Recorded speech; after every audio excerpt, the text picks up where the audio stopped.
संग का रंग लाजमी चढ़ता है।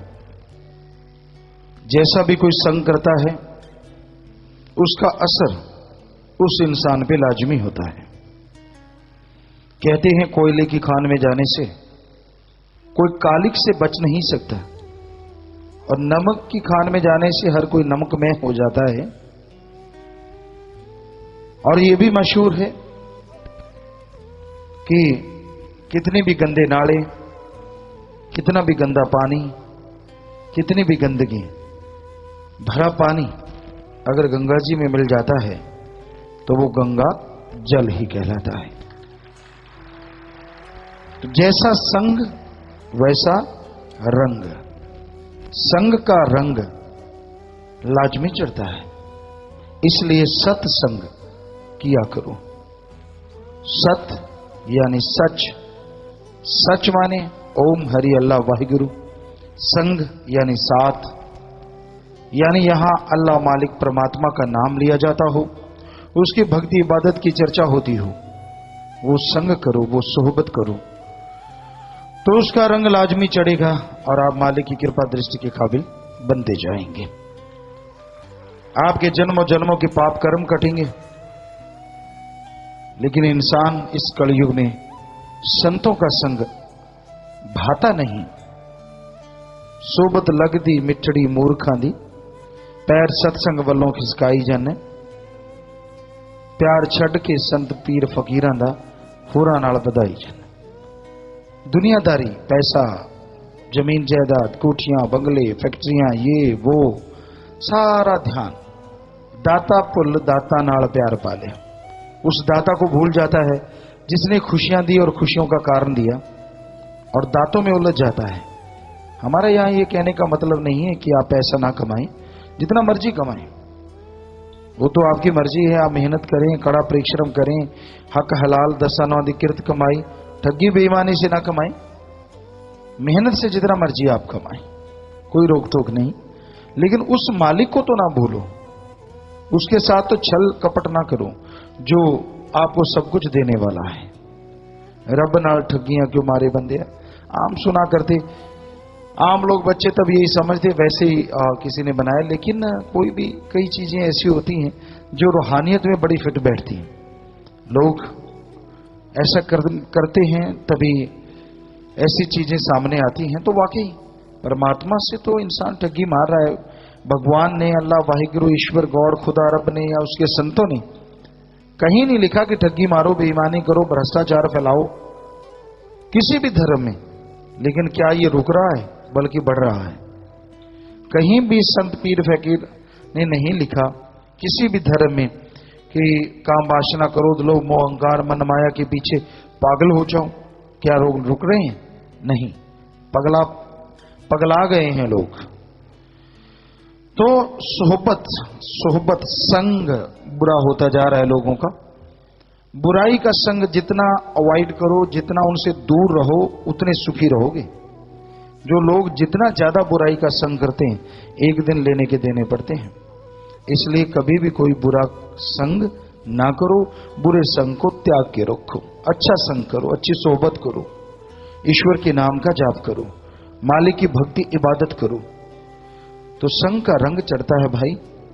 राम नाम जपना चाहिए, भक्ति इबादत करनी चाहिए, और सत्संग, यहां एक परमात्मा की चर्चा हो, अल्लाह वाहिगुरु गौड़ खुदा रब बताया जाए कि ये नाम है उस मालिक के। सब जो सुन ले, अमल कमाए, खुशियां तमाम मिलती हैं उसे। तो इसलिए सत्संग सुनो, सत्संग में आओ, बैठो और अमल करो। कई बार आदमी होशियारी दिखाता है और अपनी मन मर्जी कार्य करता है, फिर पछताना पड़ता है, जिंदगी भर का पश्चाताप बुरे कर्म करने से।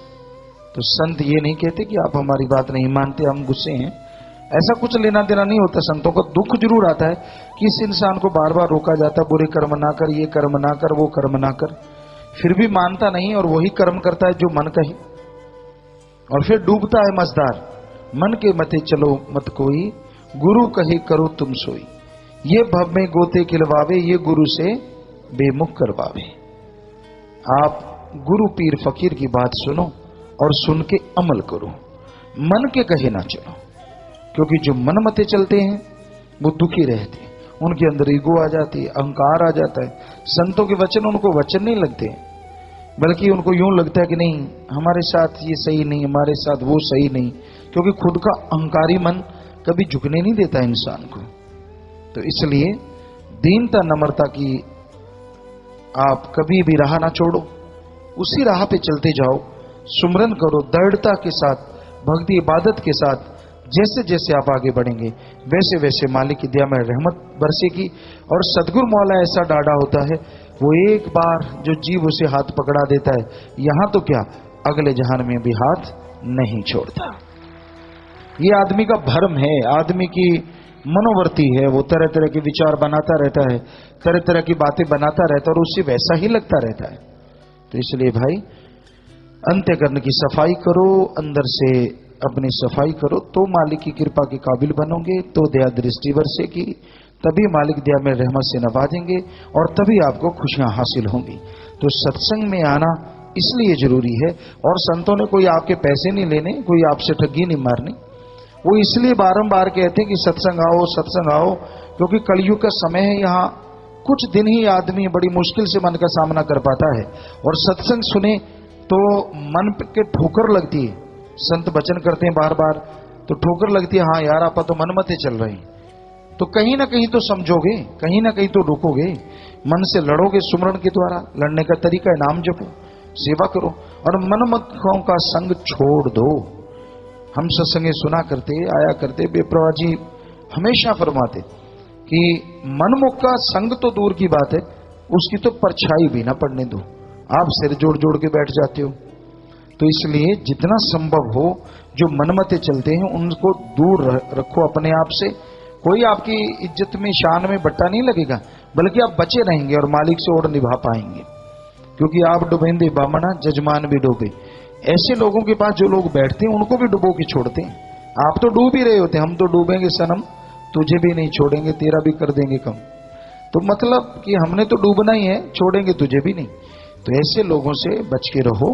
संग करना है सत्संग करो या भले लोगों का संग करो। समाज कैसा है उस नजरिए से आप वैसे भाई भाई का, बहन बहन का, उनका संग करो जो मालिक की चर्चा में बैठते हो, मालिक की चर्चा करते हो, जिनका एम मालिक को पाना हो। तो वही लक्ष्य अगर आप साधेंगे तो एक दिन जरूर सद जाएगा और अंदर बाहर आपके मौसम बहार जरूर आ जाएगा।